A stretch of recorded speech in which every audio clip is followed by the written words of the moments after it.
than the pain. It was the silence after her voice. She's royalty. You're just useful.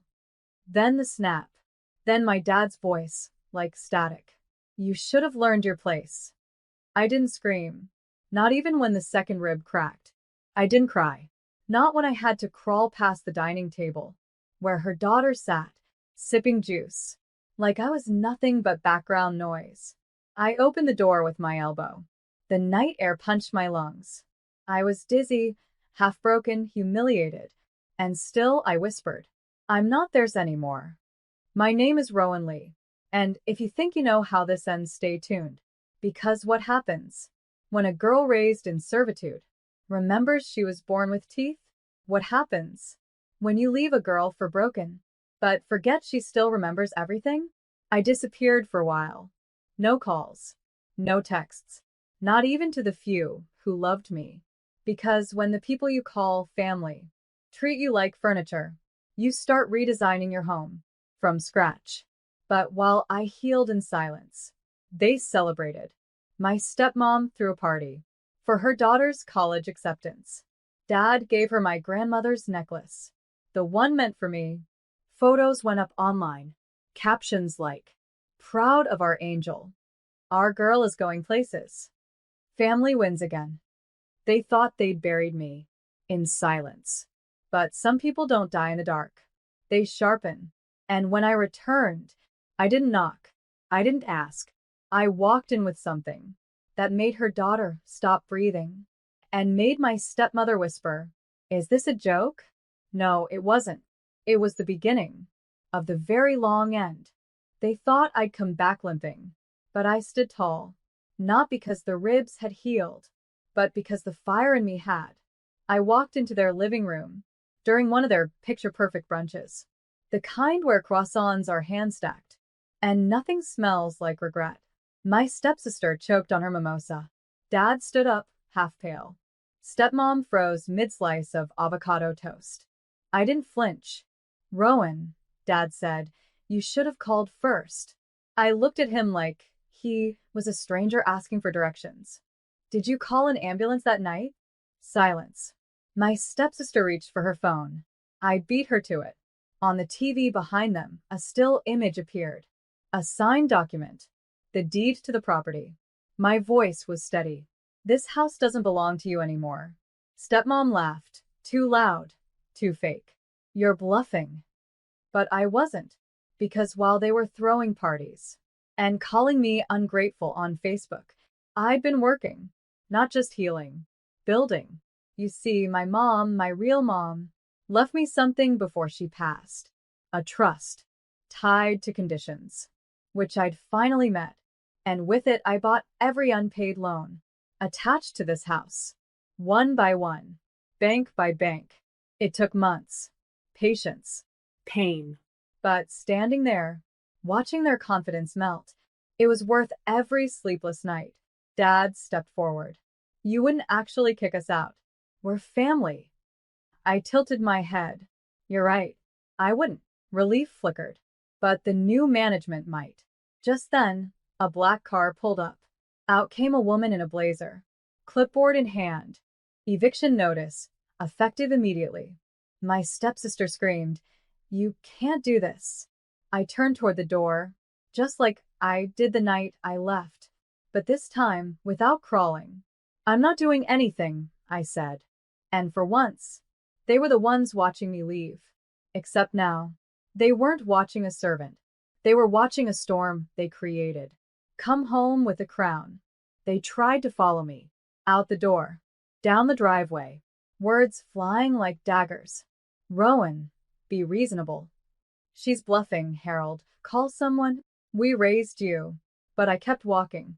Because when someone breaks your ribs, they don't get to ask for your kindness.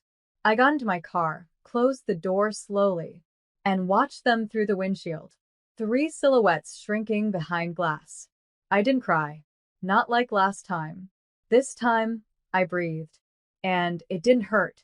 You know what hurts more than broken bones? Being told you're not worth the apology.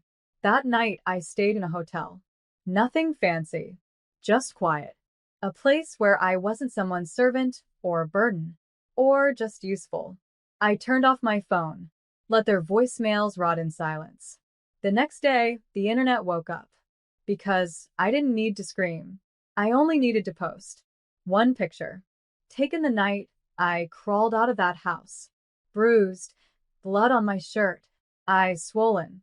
Caption: this is what happens when your family believes pain is tradition. Hashtags did the rest. The story exploded. People started asking questions. People they cared about.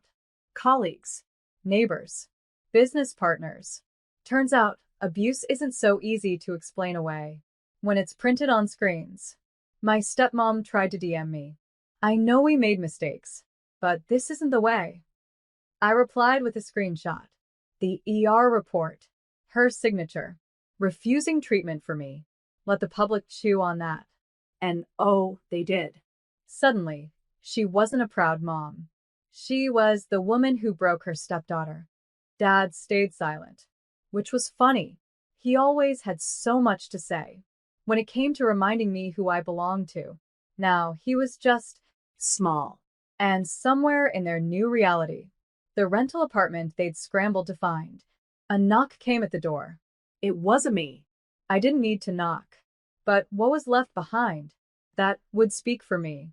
The knock came at 7:12 a.m. They hadn't even unpacked the last box. Dad opened the door, bleary-eyed. On the welcome mat, a small, square parcel. No note, no return address. Just my stepmom's name, written in the handwriting she couldn't forget. She stared at it, hands trembling. Inside the box was a velvet pouch. And inside that, the necklace. My grandmother's necklace. The one meant for me. The one they'd given to her daughter. Like I was invisible. But this time, it came with something else. A photo of me, standing in front of the local women's shelter, wearing that same necklace, smiling. A caption printed on the back. This is where the story changed. Because while they were busy covering their tracks, I was building a trail. Every doctor's note, every photo, every journal entry from my childhood. I handed it over to someone who cared. A woman named Celeste. She ran the shelter. She'd lived my story. But unlike me, she never forgot her power. She gave me a stage, a room, a mic, and an audience that actually listened. You don't know the people who broke you a damn thing, she said. And for the first time in years, I believed it. My story went viral. News outlets called, podcasts, panels, books. But I never said their names. Not once. I didn't need revenge. I needed release. But fate doesn't forget. Dad lost his job within weeks. My stepmom's real estate license was under review. Turns out, abusers make terrible public figures when the truth walks in the door. And I started receiving letters from girls, women, survivors. They weren't asking for help. They were saying thank you. That's when I realized sometimes the best revenge is turning your wounds into their warning. A reporter emailed me, said she wanted to do a story, not about them, about me. How does a girl crawl out of hell and still choose to build instead of burn? I almost deleted it, but then I saw her name, Lauren Dent. She was the one who'd covered my mom's wrongful termination case back when I was 12. The only journalist who stayed after the headlines faded. So I said yes. We met at a cafe near the courthouse. She didn't bring a camera crew, just a notebook and gentleness. And for 2 hours, I told her everything. Not the pain, the path. How I learned to speak legal language out of survival. How I bought their debt with my inheritance. How I found power in silence, but healing in the mic. She didn't interrupt. She didn't ask, "Why didn't you leave sooner?" She just listened. When the article dropped, it wasn't a tabloid storm. It was an anthem. She didn't want revenge. She wanted her voice back. They called it one of the most read survivor profiles of the year. And suddenly, women were quoting me on stages, reading my words at marches, tagging my name under stories of resilience. I wasn't a secret anymore. I was a symbol. And you know what symbols do? They haunt the ones who buried them. One night, I got a call. Unknown number. I answered by instinct. It was my dad. Rowan, he said, voice shaking. People won't even look me in the eye. What do you want from me? I let the silence stretch so long, he thought the call dropped. Then I said softly, I wanted you to be my father. He whispered, I'm sorry. But I didn't say, it's okay. Because it wasn't. Because my bones healed. But the little girl who watched her parents call her bruises discipline still existed. So I said something else. You don't get to speak to me anymore. Click. And the line went dead, just like every excuse he ever made. The next day, I got a package. No return label. No sender's name. Just a battered manila envelope, taped too tightly. Inside, court papers. Filed by them. A cease and desist. They were trying to silence me again, claiming defamation, emotional harm, and loss of reputation. I laughed. A dry, bitter kind of laugh that didn't reach my eyes.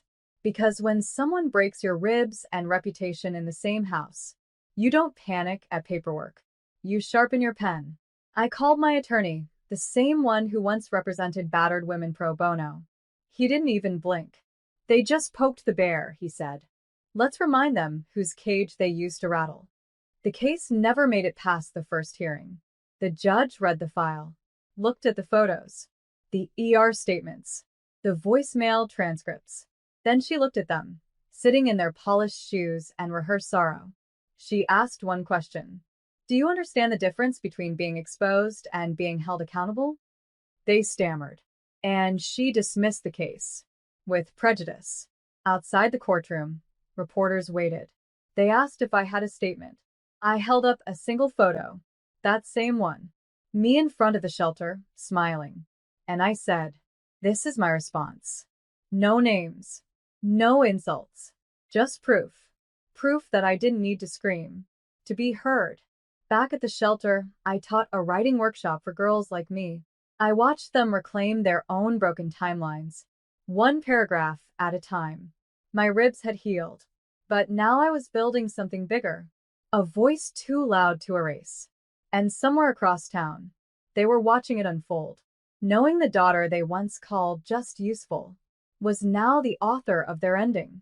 I stood on the TEDx stage, not in a power suit, not in heels, just jeans, a linen blouse, and a pair of shoes that didn't hurt when I walked. There were 500 people in the audience, but I stared straight into the lens because I wasn't talking to them.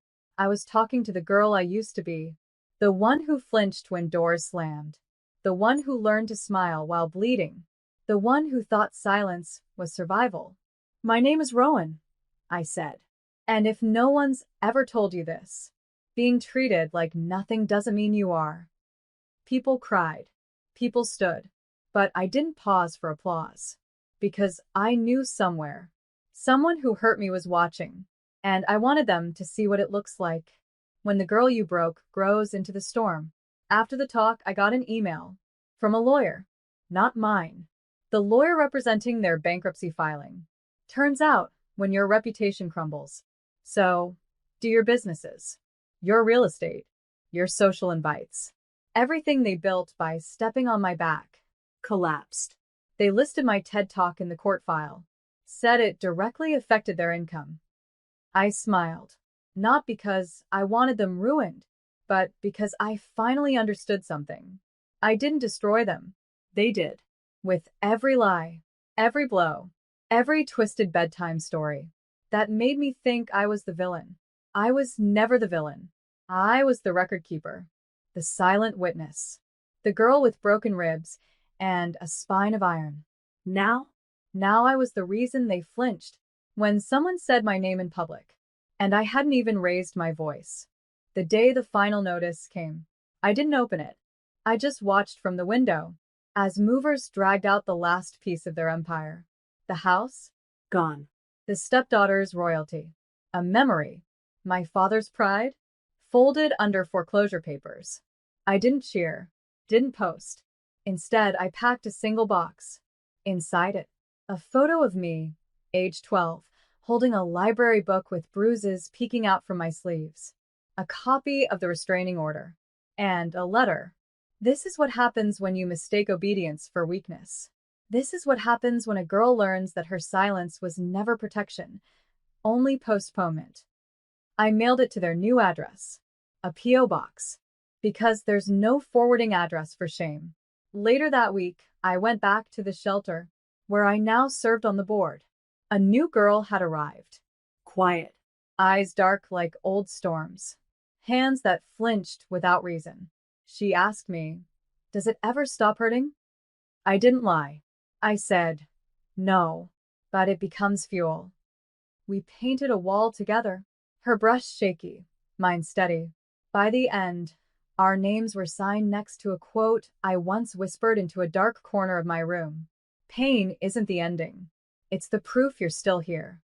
And somewhere, in a tiny apartment paid for with borrowed guilt, my stepmother opened that box and met the ghost she'd created. But I was too busy building a future.